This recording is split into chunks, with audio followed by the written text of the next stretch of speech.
धरता थे। उसके उपरांत माननीय न्यायालय ने एक और गंभीर ऑब्जर्वेशन दिया है। Court says doubting grant of the pardon of the approver amounts to casting aspersion on judicial process. अर्थात किसी को जमानत दी गई या नहीं, इस पर टिप्पणी करना सीधे सीधे न्यायपालिका के ऊपर टिप्पणी करने के समान है। भाई अगर आप देखें तो इसी आधार के ऊपर अभी संजय सिंह जी को तो बेल मिली है। आप इस ढंग से राजनीतिक आधार के ऊपर कोर्ट के निर्णयों के ऊपर समीक्षा, आक्षेप और कटाक्ष नहीं कर सकते। इसके आगे और स्पष्ट रूप से कहा गया है, who gives ticket for contesting election and who purchases electoral bond is not the concern of the court.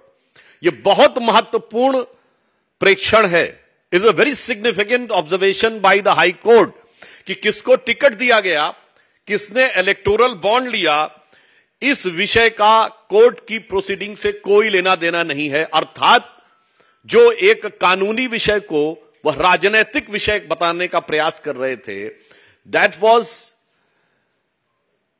Cleverly when he was trying to put a cover of technicality on their hidden motive of politicality, which has been totally discarded by the court. अब देखिए एक और बिंदु पे कहा है, the investigating agency under the criminal jurisprudence can't be directed to conduct the investigation as per convenience of the person.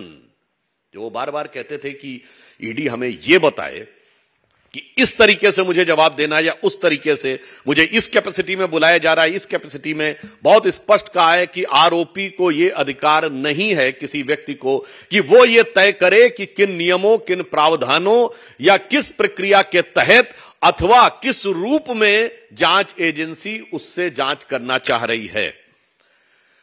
अगला बिंदु और गंभीर है, the court won't lay down different categories of law, one for common citizens and other granting special privilege to chief minister. आम आदमी party, मैं पुनः underline करके कहता हूं, आम आदमी पार्टी के तथा कथित आम आदमी मुख्यमंत्री के बारे में स्पष्ट रूप से माननीय न्यायालय कह रहा है कि सामान्य यानी आम आदमी के लिए एक नियम और आम आदमी पार्टी के मुख्यमंत्री के लिए दूसरा नियम, यानी नाम तो आम, दीवाने आम, और चाहते हैं कि डील किया जाए दीवाने खास की तरह। तो यह खासो खुसूस खासियत पूरी तरीके से खारिज कर दी गई कोर्ट के द्वारा। पुनः मैं कहना चाहता हूं, यह सबसे महत्वपूर्ण बात है।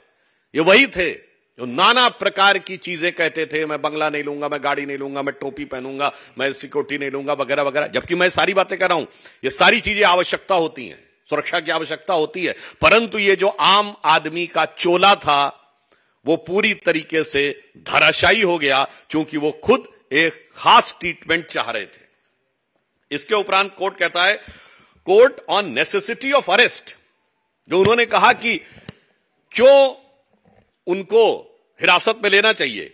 ED was in process of enough material which has led to arrest of Kejriwal, non joining of investigation by Kejriwal, delay caused by him was also impacted those in the judicial custody. अर्थात उनका बार बार ईडी के संबंध को दरकिनार करना, जवाब देने से मना करना, यह गलत था और पर्याप्त मटेरियल उपलब्ध था उनसे पूछताछ और जांच करने के लिए। दूसरा, एक गंभीर बात कही गई जो बार बार न्यायिक प्रक्रिया को राजनीतिक रंग देने का प्रयास और उसके ऊपर राजनीतिक आक्षेप करने का प्रयास है। उस पर कोर्ट ने साफ कहा है, जजेस are bound by the law not by the politics. आप उसमें राजनीति करना चाहते हैं, चूंकि आप लगातार नौ सम्मन डिले कर रहे थे, चूंकि आपको पता था कि लोकसभा का चुनाव आने वाला, अनायास नहीं आने वाला था। इसका अर्थ यह हो गया कि आप न्यायिक प्रक्रिया को राजनीतिक दहलीज तक ले जाने का कार्य आप कर रहे थे। कोर्ट ने स्पष्ट कहा है, किसी भी प्रकार की राजनीतिक गतिविधि से न्यायिक प्रक्रिया प्रभावित होने वाली नहीं है, अर्थात टाइमिंग वाली बात ध्वस्त हो गई।